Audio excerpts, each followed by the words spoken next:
সেটা last last হলে আমি ক্ষমতা থাকতে চাই না। আচ্ছা, ঠিক আছে আপা। জি জি, আপনার ভালো আছেন তো আপনি? হ্যাঁ, আমি ভালো আছি। আর আমি যখন পাওয়ার ছিলাম তখন অনেক ডকুমেন্ট, ওই যে মানুষকে মেরে ঝুলিয়ে রাখা এই রাখা এগুলি সমস্তই তো দিচ্ছি। আর সবচেয়ে বড় কথা আমরা হচ্ছে যে এগুলা আমি ডক্টর চাচ্ছি। ইউনূস ক্ষমতা জি আপা। দখল, সে তো জবরদখল করছে। সেটা জি মানে আপা।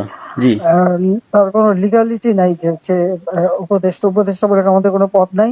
জি আপা। আর যেভাবে সে ক্ষমতায় গেছে এটা তো মানে মানুষ খুন করে জি মেরে আপা। একটা সিচুয়েশন তৈরি করে তারপরে তো সে ক্ষমতায় গেল। জি জি আপা। জি জি। তা না, তার আমরা উত্তর এগুলা ছিল তো আমাকেই মেরে ফেলা।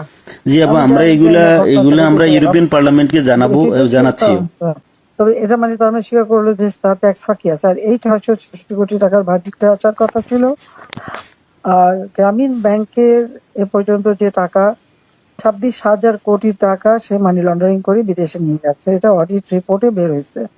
ও জি আপা। জি। ওই ওই ওই ওই ভার্ডিক্ট গুলি মানে ওটার উপরে তার বিরুদ্ধে কেস।